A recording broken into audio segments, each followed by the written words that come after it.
এবং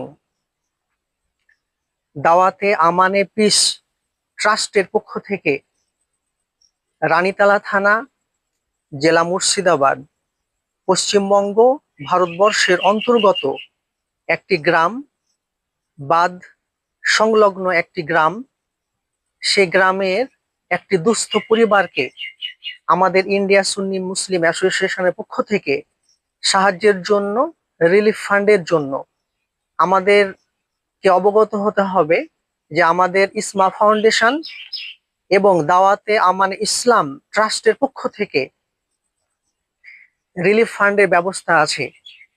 2022 থেকে আমরা রিলিফ ফান্ডের ব্যবস্থা করে আসছি। বিভিন্ন এলাকায় গিয়ে দুস্থ পরিবার পরিজনকে খুঁজে, বিধবা, এতিম, পথচারী, অসহায়দেরকে খুঁজে আমাদের রিলিফ ক্যাম্পের ব্যবস্থা করা হয় এবং গিয়ে সেখানে সহায়তা প্রদান করা হয়। সেই জন্য আমি আজকে আমাদের ইন্টারন্যাশনাল সুন্নি মুসলিম অ্যাসোসিয়েশন ওরফে ইন্ডিয়া সুন্নি মুসলিম অ্যাসোসিয়েশনের পক্ষ থেকে এবং দাওয়াতে আমানে ইসলাম ট্রাস্ট এর পক্ষ থেকে আমি ইন্ডিয়া জাতীয় কমিটির আহ্বায়ক এবং সৈয়দপুর কাদেরিয়া দরবার শরীফের পীরে তারিকাত এবং আরো অন্যান্য সদস্যগণ আছেন। তো আজকে শ্রোতা মণ্ডলী এবং সমস্ত সদস্য মণ্ডলী, সমগ্র পৃথিবী, বিশ্ববাসী যিনারা দেখছেন, এই মানবতার সহায়তার জন্য রিলিফ ফান্ডের পক্ষ থেকে আজকে একটি অসহায় পরিবারকে রিলিফ কিছু অনুদান দেওয়া হচ্ছে।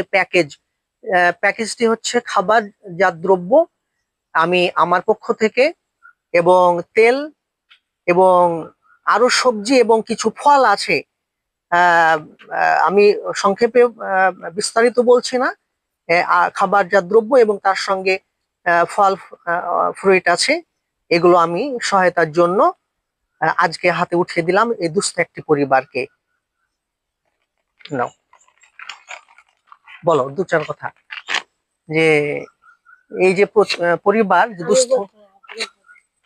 হ্যাঁ, তো শ্রোতা মণ্ডলী এবং সমস্ত সদস্যবৃন্দ, দেশ এবং বিদেশে, পশ্চিমবঙ্গ, ভারতবর্ষ তথা বাংলাদেশের সমস্ত সদস্য মণ্ডলীর জন্য বার্তা এবং বিশ্ববাসীর জন্য বার্তা যে আমাদের সংস্থা এবং দাওয়াতে আমানে ইসলাম ট্রাস্টের পক্ষ থেকে, ইন্ডিয়া সুন্নি মুসলিম অ্যাসোসিয়েশনের পক্ষ থেকে, ইসমা ফাউন্ডেশনের পক্ষ থেকে আমাদের সহায়তা ক্যাম্প চলতে থাকবে।